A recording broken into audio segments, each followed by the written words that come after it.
आप देख रहे हैं शाहीन टीवी।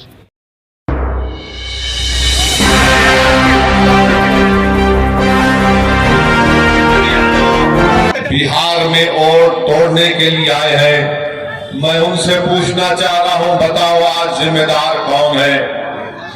आज जिन्होंने आपका वोट लिया और आपको धोखा नहीं दिया बल्कि आपके पीठ में खंजर घोंपा, आज वो सब के सब खामोश बैठे हैं। इसका जिम्मेदार ना सिर्फ नीतीश कुमार है बल्कि इसका जिम्मेदार तेजस्वी यादव भी है। इसका जिम्मेदार भारत के वजीर आजम नरेंद्र मोदी है। ये तमाम के तमाम तीनों पलटू मास्टर हैं, बोलते एक है और सत्ता के लिए कुछ भी कर जाते हैं। अगर हम चुनाव लड़ते हैं तो हम पर इल्जाम लगा दिया जाता है, मगर आज बिहार में बीजेपी अगर सत्ता में है तो इसका जिम्मेदार ना सिर्फ नीतीश कुमार है बल्कि इसका जिम्मेदार तेजस्वी यादव भी है कि आपने आज बिहार की जनता पर बीजेपी को मुसल्लत करके रख दिया। आपकी नादानी और गलतियों की वजह से आज बिहार में आरएसएस मजबूत हो गई है। हम चुनाव लड़ते हैं तो हम पर उंगलियां उठाई जाती हैं, इल्जामात लगाए जाते हैं, मगर बताओ आज बिहार में अगर बीजेपी की सरकार बनती है तो इसका जिम्मेदार क्या अख्तर उल ईमान असदुद्दीन ओवैसी है। हमारे 4 विधायक को इन्होंने तोड़ लिया। आपने मजलिस के उम्मीदवार को आपने अपने वोट और दुआओं से कामयाब किया। मजलिस के 4 विधायक को तोड़ा, ये बोलकर तोड़ा कि हम बीजेपी को रोकेंगे। बताओ तुमने क्या बीजेपी को रोका? तुम सिर्फ अपनी अना की तस्कीन के लिए तुमने मजलिस के 4 विधायक को तोड़ा। तुम नफरत करते हो कि सीमांचल की सरजमीन से गरीब और मजलूमों की एक सियासी लीडरशिप जो भर रही थी, तो तुम ये नहीं चाहते थे कि सीमांचल की जनता से इंसाफ हो। तुम ये जानते थे कि मजलिस ने यहां पर सीमांचल की आवाम में एक सियासी इनकलाब को बर्पा कर दिया। तुम ये नहीं बर्दाश्त कर सकते थे कि सीमांचल की जनता से इंसाफ होगा, उनको उनका हक मिलेगा। तो झूठ बोलकर हमारे 4 विधायक को नीतीश कुमार ने और तेजस्वी ने तोड़ा।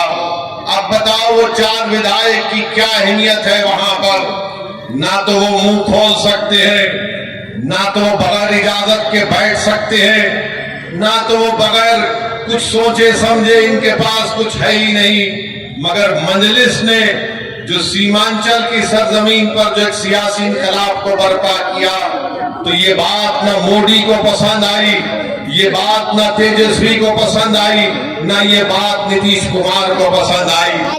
बिहार में सिर्फ यही चाहते हैं कि यादवों का नेता हो, कोई गुनाह नहीं है। बिहार में कुर्मी कुशवाहा का नेता हो, कोई गुनाह नहीं है। बिहार में भूमिहार का नेता हो, कोई गुनाह नहीं है। बिहार में प्रकाश का नेता हो, कोई गुनाह नहीं है। गुनाह उस वक्त हो जाता है जब गरीब और मजलूम मुसलमान खड़ा हो जाता है। तो चाहे मोदी हो, तेजस्वी हो, नीतीश कुमार हो, वो इस बात पर मुत्तफिक है कि सीमांचल से इंसाफ नहीं करेंगे और कभी भी आपकी सियासी लीडरशिप को बढ़ने दिया जाएगा। इसीलिए धोखा देकर, आपकी पीठ में खंजर मारकर, आपके वोटों से मुंतखब शुदा, आपकी दुआओं से मुंतखब शुदा 4 विधायक को उन्होंने खरीद लिया। अब बताइए कौन जिम्मेदार है अगर आज बिहार में बीजेपी की सरकार है? तेजस्वी से पूछेंगे तो तेजस्वी बोलेंगे चाचा हमको छोड़कर चले गए। नीतीश कुमार से पूछेंगे तो अल्फाज चाप चाप कर बोलेंगे हम मर भी गए तो नहीं जाएंगे, अब कह रहे हैं कि हम यहीं रहेंगे। यानी नीतीश कुमार, अगर गिरगुट और नीतीश कुमार को सामने रखा जाए तो गिरगुट कहेगा कि मुझे इससे शर्म आती है। इतना रंग बदलते नीतीश कुमार, सुबह में जो बोलेंगे शाम तक चाचा पलट जाएंगे। अरे जब तुम सत्ता में तेजस्वी चाचा के साथ आ गए तो बड़ा हाथ पकड़ कर चल रहे थे, गले मिल मिल कर बोल रहे थे ये कर देंगे, बताओ फिर क्या हुआ? क्या सीमांचल की जनता से इंसाफ हुआ? क्या सीमांचल में यहाँ पर आप ही के इस विधानसभा में यहाँ पर 2 अनुमंडल की जरूरत थी? क्या एक अनुमंडल खुला? 10वीं जमात के इम्तिहानात चल रहे, हमारे बच्चों को तकलीफ होती है, यहाँ की जनता को तकलीफ होती है, मगर सिर्फ खेल सत्ता का है और सिर्फ कोशिश यही होगी कि कहीं से भी किधर से भी सीमांचल की जनता से इंसाफ ना हो।